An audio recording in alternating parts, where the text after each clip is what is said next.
Halo, selamat pagi. Ketemu lagi. Nah, ini gue lupa nih, selalu lupa untuk bahas ini.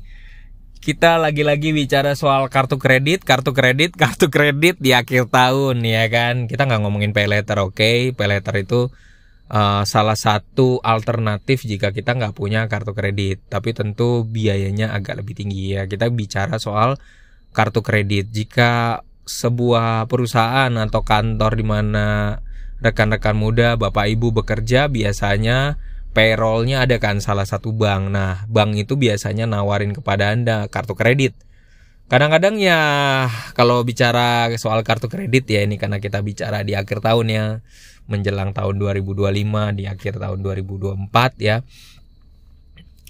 Kalau Anda punya satu kartu kredit, kadang-kadang Anda punya minat untuk memiliki kartu kredit yang lain gitu ya, gitu. Itu keputusan masing-masing dari Anda untuk punya itu. Kadang-kadang juga misalnya kalau punya kartu kredit yang nilainya itu bisa ngambil sekitar 100 juta, maka kadang-kadang diturunin ke anaknya ya. Terus kemudian diturun ke anaknya punya batasnya mungkin 50 juta atau 60 juta. Tapi pertama dari saran gua kalau bikin kartu turunan itu harus memiliki tanggung jawab yang besar banget kalau kita punya keputusan untuk membuat kartu kredit turunan ya itu.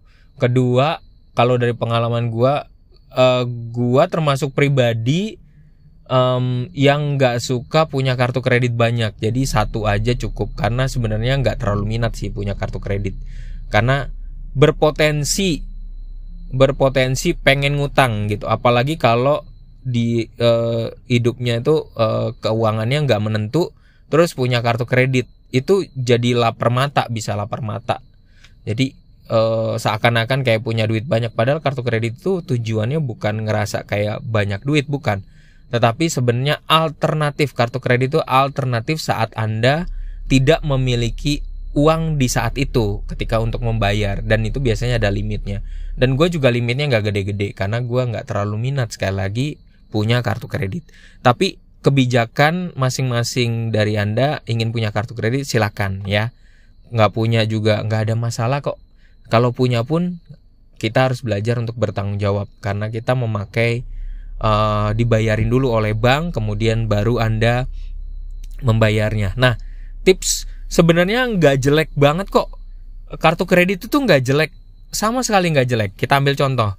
Misalnya limitnya kartu kredit limitnya itu 15 juta. Terus kemudian Anda lagi mau beli iPhone 13 yang harganya sekarang udah 8 jutaan. Nah, Anda keuntungannya malah bagus dengan pakai kartu kredit. Kartu kredit Anda dapat poin. Terus kemudian dari sistemnya pun setelah Anda gesek pakai kartu kredit, Anda bisa melakukan cicil. Mau cicil berapa? 3 kali, 6 kali, atau 12 kali. Ya tergantung, atau kadang-kadang bisa 24 kali kalau misalnya kredit limitnya itu gede. Tapi tentu kalau makin lama 2 tahun misalnya, itu berarti makin gede. Nah, ini butuh kedewasaan banget dalam menggunakan kartu kredit. Ya, kartu kredit tuh nggak jelek. Jadi misalnya kayak kita ambil contoh lain dari pengalaman hidup gue. Dulu gue pernah cerita bahwa istri gue tuh nggak percaya. Berapa kali gaji gue tuh juga ada yang harus buat ngisi tuh ada budgetnya gitu, buat ngisi bensin kan gitu. Karena ngisinya dulu masih ngisinya pakai senangnya pakai uang tunai, kasih uang tunai buat ngisi. Jadi istri gue nggak tahu berapa sebenarnya berapa kali ngisi bensin gitu kan. Isi aja full terus mau emang berapa kali bro, ribut lah. Dan di antara rekan-rekan muda dan bapak ibu pasti akan ngerasain situasi seperti itu.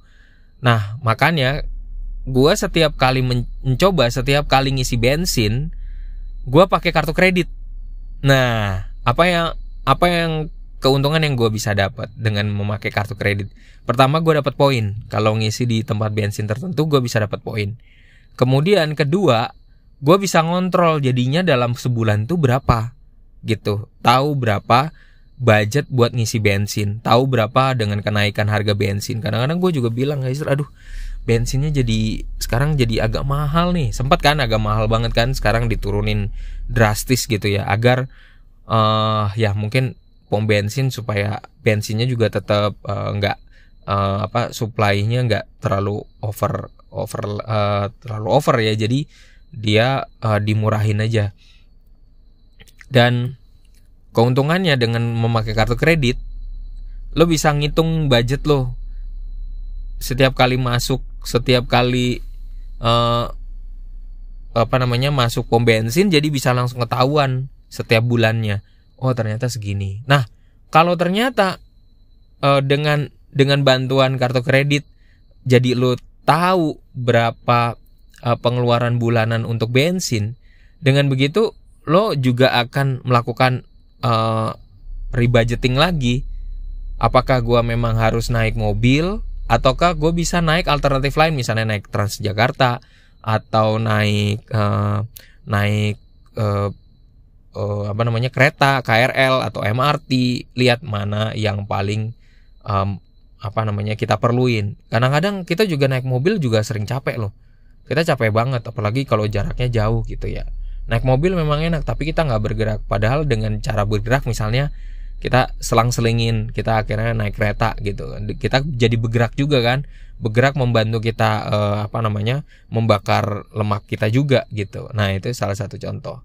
Jangan salah ya, gua cukup turun banyak gara-gara gua memindahkan dari yang seringan untuk naik mobil pindah jadi naik kereta, memberanikan diri untuk naik kereta, memilih naik kereta, sehingga gue juga bisa olahraga, dan itu efektif banget. Anak-anak Gen Z sekarang suka banget kayak gitu ya.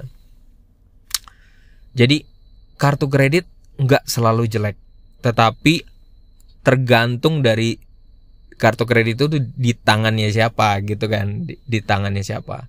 Jadi selalulah bijak saat menggunakan kartu kredit. Dan dari sisi gue ya, ini persepsi gue, kartu kredit itu nggak harus kita ikutan FOMO akhirnya kita jadi banyak kartu kredit. Itu malah jadi membahayakan untuk diri kita sendiri kalau kita nggak bisa maintain keuangan kita ya. Jadi selalulah hati-hati gitu.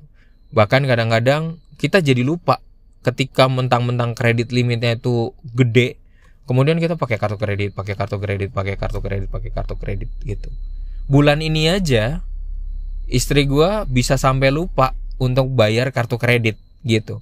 Jadi pemakaian kartu kredit tetap jalan, tapi bisa sampai akhirnya di titik tertentu, karena saking nyamannya pakai kartu kredit, kita jadi lupa untuk bayar gitu.